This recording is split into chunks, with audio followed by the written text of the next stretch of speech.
descartado em uma lixeira. Foi assim que o corpo dessa policial foi encontrado. Esse caso aconteceu no Canadá em 2015 e parece que a justiça não foi feita. Fala pessoal, Carol na área, trazendo mais um vídeo aqui no canal. Todas as semanas eu trago esse tipo de conteúdo aqui para vocês, casos criminais resolvidos. Então se você gosta, se inscreve no canal, deixa um like, deixa um comentário e não esquece de ativar o sininho de notificações. Bora pro vídeo.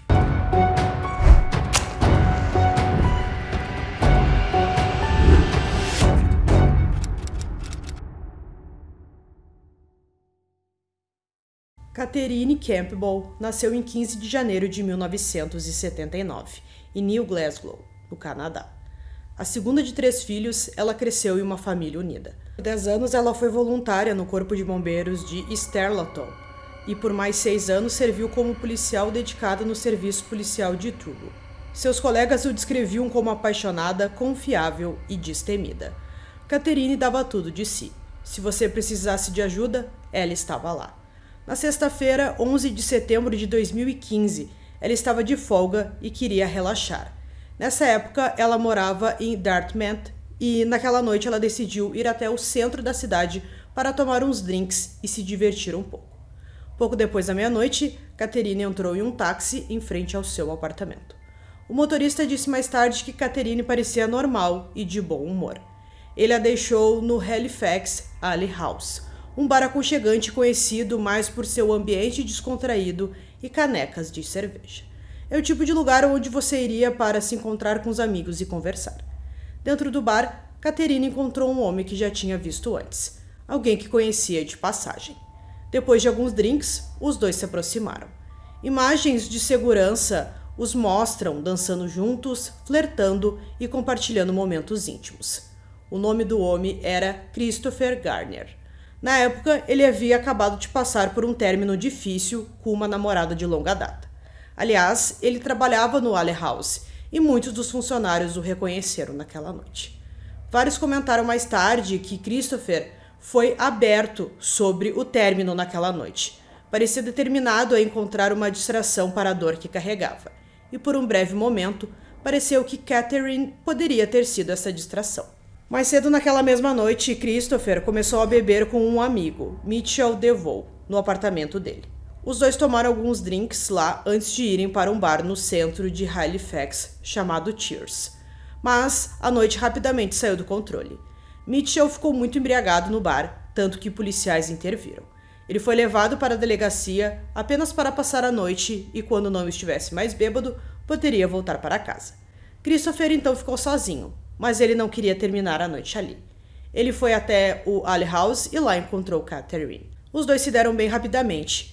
A química foi imediata e visível, registrada pelas câmeras de segurança. Em algum momento, eles decidiram sair do bar juntos. Como Christopher foi recentemente expulso do seu apartamento pela ex-namorada, ele não podia levar Catherine para lá. Em vez disso, foram ao apartamento de Mitchell, já que ele passaria a noite na delegacia. Um taxista os pegou em frente ao Ale House. Mais tarde, ele testemunhou que, embora não conseguisse ouvir o que os dois diziam, parecia haver alguma tensão no carro. Algo parecia estranho. O que aconteceu naquele apartamento, na rua Macaulay, nas primeiras horas da manhã de 11 de setembro, permanece um mistério. Quando Catherine não compareceu ao seu turno na polícia na segunda-feira pela manhã, algo estava errado. Ela era conhecida por ser uma mulher muito dedicada, que nunca tinha faltado trabalho e, se tivesse algum imprevisto, teria avisado. Mas isso não aconteceu, então seus colegas ficaram bem preocupados e acreditavam que tinha alguma coisa muito errada. O policial Stuart Macaulay foi designado para realizar uma verificação de bem-estar no apartamento de Catherine. Mas ele não encontrou nada. Seu apartamento estava organizado, mas ela não estava em lugar nenhum. Ele então, junto de colegas, olharam as imagens da câmera de segurança do prédio onde ela morava. O vídeo confirmou que ela saiu do prédio na madrugada de sexta-feira, 11 de setembro, e nunca mais tinha retornado. Algo horrível havia acontecido. A urgência na busca por Catherine aumentou. Seu desaparecimento não era apenas preocupante, era profundamente suspeito.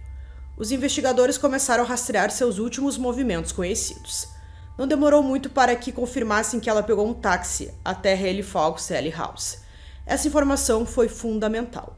Ela os levou diretamente às imagens de segurança do bar, imagens que se tornariam cruciais para o caso. Nas imagens, eles viram Catherine e Christopher Garner. Ele foi a última pessoa conhecida a ter estado com ela antes do seu desaparecimento. Depois disso, ele se tornou o principal suspeito no caso. Na manhã de 15 de setembro, o policial Scott McLeod entrou em contato com Christopher. Eles conversaram sobre onde ele estava na noite em que Catherine desapareceu, o que ele fez, para onde ele foi e com quem ele estava. Essa conversa levou o policial ao endereço que logo se tornou a peça principal para a investigação: o apartamento de Mitchell DeVoe, amigo de Christopher. Enquanto estava no apartamento, Scott também entrevistou Mitchell, e o que descobriu foi perturbador. Mitchell explicou que ao chegar em casa na manhã seguinte, depois de ter passado a noite na delegacia, encontrou seu amigo Christopher dormindo em um sofá na sala, e não na cama que Mitchell havia preparado para ele antes de sair. Mensagens de texto entre os dois amigos seriam posteriormente inseridas como prova durante o julgamento. Em uma das mensagens, Mitchell perguntou a Christopher o que havia acontecido com um dos colchões que ele tinha em casa, pois havia desaparecido. Christopher respondeu que havia vomitado e jogado o colchão fora, mas prometeu que o daria um novo. Era uma desculpa esfarrapada, e os investigadores já estavam ficando cada vez mais desconfiados. Ao examinar o apartamento, a polícia começou a ver sinais de que algo muito mais sinistro tinha ocorrido ali. Fotos foram tiradas, documentando diversas áreas que se acreditava estarem manchadas de sangue.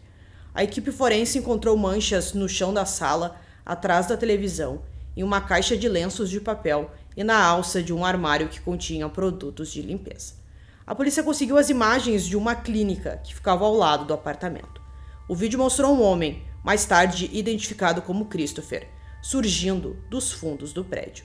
Ele caminhou em direção à clínica e então desapareceu da vista por cerca de 1 minuto. Quando retornou, estava arrastando uma grande lixeira verde.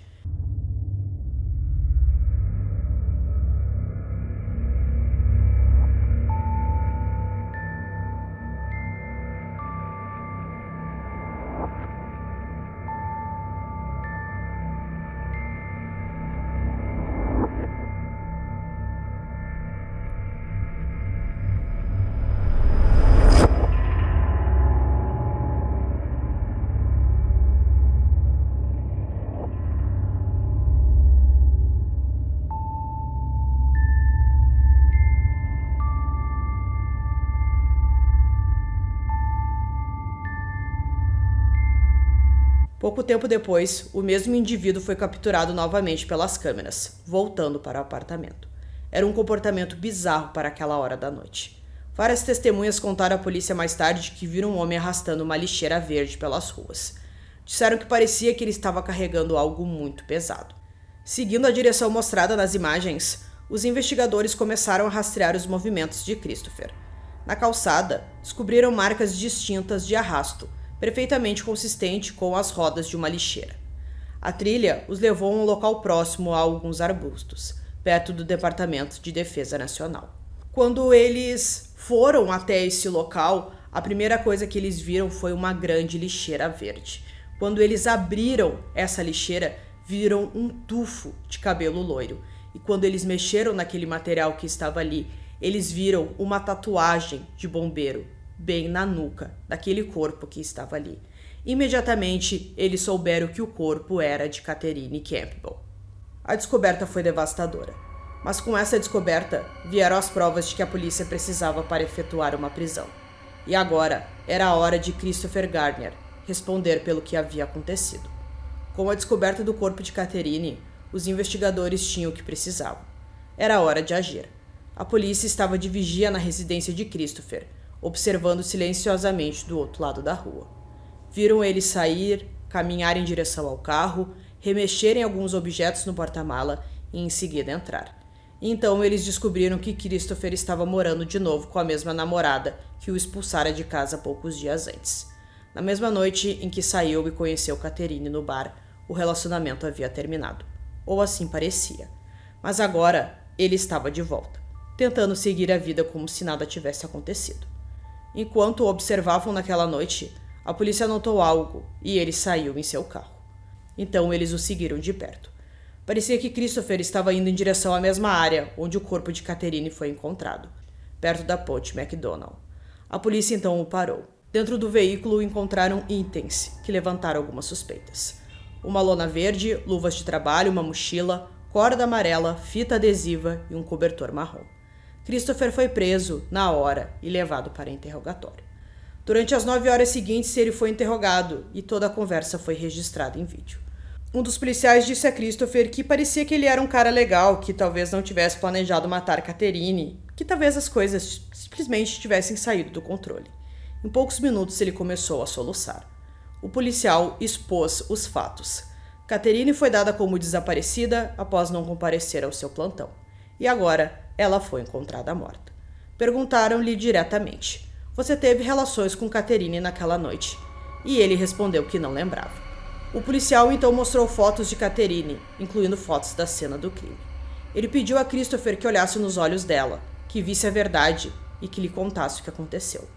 Foi então que Christopher desmoronou. Enquanto soluçava, ele deu uma versão dos acontecimentos que só aumentou o mistério. Ele alegou que depois de uma noite de bebedeira e flerte, eles voltaram para o apartamento. As coisas ficaram íntimas, então, segundo ele, tiveram relações violentas. Ele disse que desmaiou. O que aconteceu em seguida, ele alegou não se lembrar. Os detetives continuavam a insistir, e cada pergunta, a história de Christopher começou a mudar. Quando perguntaram se ela ainda estava viva quando ele a colocou na lixeira, ele disse que não. Ela não se mexia, não respirava. No julgamento, a equipe de defesa não argumentou que ele não matou Catherine Campbell. Em vez disso, argumentaram que a culpa foi dela. A defesa alegou que a morte dela foi um acidente, resultado de um encontro sexual consensual envolvendo estrangulamento. Christopher alegou que eles estavam tendo relações e que algo deu terrivelmente errado. Ele desmaiou e, quando voltou a si, Catherine não se movia, não respirava. Mas talvez o momento mais impressionante tenha ocorrido fora do tribunal, na forma de um apoio inabalável vindo de um lugar inesperado. Brittany Francis, namorada de Christopher, a mesma mulher que o expulsou de casa na noite em que ele conheceu Catherine, esteve ao seu lado durante todo o julgamento. Ela não apenas acreditou na história dele, ela lutou por ele. Em uma carta ao juiz, ela disse: "Considero-me incrivelmente sortuda por poder chamar Christopher de meu parceiro. Ele é realmente o melhor tipo de pessoa, por dentro e por fora. Ele me salvou de mim mesma e me deu algo pelo qual ansiar para o futuro. O nosso futuro juntos." Durante o julgamento foi revelado que Catherine morreu por estrangulamento. Mas os ferimentos que sofreu contavam uma história ainda mais sombria. Ela tinha os olhos roxos, um nariz fraturado, traumatismo contundente, além de ter sido estrangulada à morte. Mesmo assim, a defesa se apegou à narrativa de que se tratava de um acidente durante um encontro sexual consensual. Christopher disse que naquela noite ela o encorajou a pôr o braço em volta do seu pescoço e dar-lhe tapas. Em um desses tapas, ele disse que saiu sangue no nariz dela e ele foi pegar uma toalha. Quando voltou, ela não estava mais respirando. Em vez de pedir ajuda, Christopher fez o impensável. Limpou tudo, arrastou o corpo dela para uma lixeira, empurrou a lixeira pela cidade, jogou-a no lixo debaixo de uma ponte. E então voltou à sua vida normal, como se nada tivesse acontecido. O júri já tinha ouvido o suficiente. Tinham visto os hematomas, os ossos fraturados, a lixeira, as imagens de segurança, as lágrimas e as mentiras. Felizmente, o júri não acreditou na história. Eles enxergaram através da narrativa manipuladora de Christopher e sua defesa, que tentaram vender a culpa da vítima, o chamado o acidente. Em 15 de agosto de 2017, Christopher Garner foi condenado por homicídio de segundo grau e por interferir em um cadáver. No Canadá, uma condenação por homicídio de segundo grau acarreta prisão perpétua automática, mas a elegibilidade para a liberdade condicional é definida pelo juiz. No caso de Christopher, a pena foi de 13 anos e meio, o que significa que este homem que estrangulou uma mulher até a morte, que a jogou em uma lixeira, poderá estar em liberdade aos 40 anos. No momento da sentença, ele estava com 30. No final da audiência, Christopher deu uma declaração. Eu nunca pretendi que isso acontecesse, mas minhas ações contribuíram para a morte de Catherine e eu assumo a responsabilidade. Ainda não consigo me lembrar da maioria das minhas ações. Estou enojado com elas. Peço desculpas todos os dias. Espero que um dia vocês possam me perdoar. Após a sentença, a mãe de Catherine falou com a mídia. Ela disse: em vez de demonstrar remorso pelo que aconteceu, se isso foi realmente um acidente, Christopher Garner passou cada momento atacando o nome e a reputação da minha filha. Catherine foi a vítima. E todos os dias que entrávamos no tribunal, ela era vitimizada repetidamente. Fomos constantemente lembrados dos direitos do acusado, mas o que vimos dos direitos da vítima. É a nossa família que recebeu uma sentença de prisão perpétua, sem possibilidade de liberdade condicional. Então, pessoal, concluindo esse caso aqui para vocês, é um caso que a gente não tem certeza do que aconteceu, se foi um acidente mesmo ou se ele planejou aquilo. A gente só tinha a versão dele ali e foi aquilo que o tribunal ouviu e ele recebeu essa pena tão pequena. Então quero saber de vocês o que vocês acham dessa pena, se foi justa e também se vocês acreditam nessa versão que ele deu. Então eu espero que vocês tenham gostado desse vídeo. Esse foi mais um vídeo aqui no canal Durmam Bem e até o próximo.